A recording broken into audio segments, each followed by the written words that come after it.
I'm sorry, I didn't see you there. Sam with Skippy the Loremaster here. Welcome to my channel. Today, I'm going to be talking to you about my personal favorite games of 2019.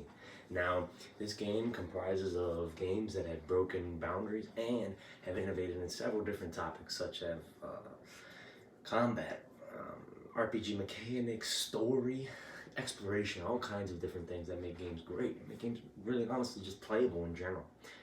Now this is my opinion, okay? So don't come for me or anything. You know, don't get mad. Don't get mad. It's just my personal opinion, okay? Now y'all can give me constructive criticism, but once again, this is just my opinion. Now, before we begin though, I just want to say sorry because I haven't uploaded in a long time. Because you know I've been working, I've been getting ready for college, been slinging the beignets, been doing all kinds of different things like that. So for me to you, sorry for that. Now to start off our list at number 5, I believe Apex Legends. Now the reason I say Apex Legends is Apex Legends really did turn things around because at that time Fortnite was getting kind of boring. Fortnite was getting kind of boring. It was getting kind of like an overused thing. And Apex Legends just kind of like took that with a storm, like a complete storm. And I love that about it. And also the art direction around it, in my opinion, made it seem just more realistic in general. Versus Fortnite, which was more cartoonish, I guess you can say, just because it was, I don't know.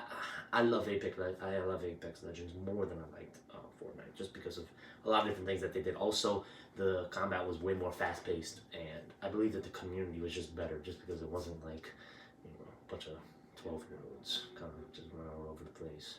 Like, I'm gonna make your mom, you know, stuff like that.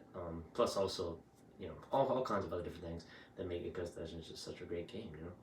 Now number 4, I would have to say Outer Wilds. Outer Wilds, not Outer Worlds, Outer Wilds. Outer Wilds is a interesting game. It's a game that takes place in a different universe than ours, of course. And you're an alien kind of exploring all over in different planets, different stuff like that. And where this game breaks boundaries is the exploration, the vast worlds that it shows you, the different environments and all kinds of other different things that it opens up to people. It opens it up to different eyes. It even competes with games that you see right here with Skyrim and whatnot, as far as exploration goes, and all kinds of other different things go like that. And it's a great game overall. It's a really great game. I would very much recommend it because it hasn't really gotten the best sales and recognition for what it is, but it's a great game. You should really check it out. Now, coming in at number 3, I would have to say Jedi Fallen Order. Now, I believe that the game is buggy. It is buggy, and the combat can even feel a little dry at points, different times like that. But overall, I say that it captured the image of a great Star Wars game. When you think about it, it really did. Like it managed to show us what a truly great Star Wars game could be when we haven't had one in such a long time, and we've had disasters, I must say, like Battlefront and Battlefront 2, and different games like that that have just showed Star Wars as a microtransaction hellhole kind of a game, you know, where you pinned into spending more money. And the Jedi Fallen Order really did take that kind of that trend out of the way. Plus, also gave us a great story, and it gave us a good world to work with, and many more other different things, which made that such a great game.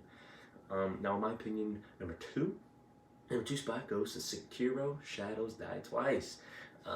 Now, I kind of have a bias with this game because I love From Software. I love From Software because I am an absolute avid fan of Dark Souls and Bloodborne and all kinds of other different games like that. Very difficult, very challenging game, but in this time, they switched it to like sort of a Japanese-like culture, surrounded by actual like real mythological creatures and stuff like that, and mythological things that are from samurai culture and all kinds of different things like that. But it still captured that difficult soul game, you know. And even some people have said that it's even harder, but I think that the hardest of them all was still the original Dark Souls. But I still loved the game because it was just so fast paced, and it was very fun. The combat was awesome. It was just too good. Now, some honorable mentions that I want to put in there is Devil May Cry 5. Devil May Cry 5 was a great game. It had a great callback to the old Devil May Cry games and all that whatnot, and you know, things like that.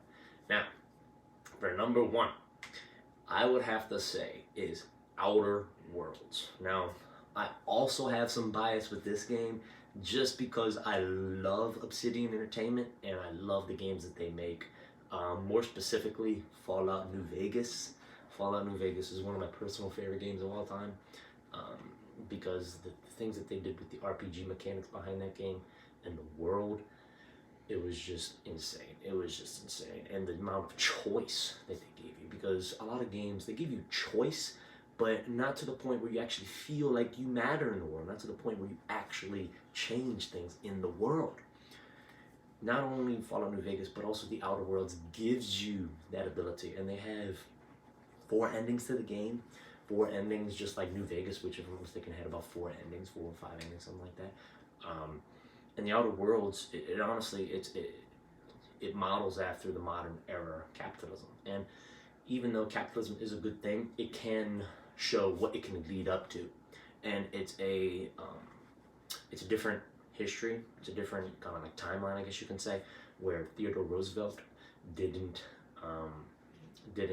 do all the antitrust laws and whatnot, and didn't break up all the monopolies. So the Outer Worlds take place in a controlled galaxy, or more specifically solar system, controlled by monopolies, specifically Spacer's Choice and the Board, which is a group of people who control the galaxy and overall just have all the power.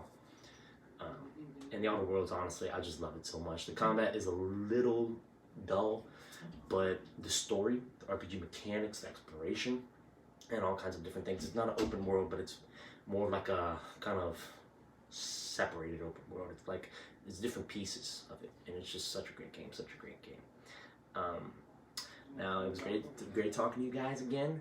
It's been a while, but it feels good. It feels good getting back on YouTube. Now, before I leave, don't forget to go subscribe, click that notification bell to stay up to date on your boy's most recent content, and y'all have a great one, okay? Bye-bye.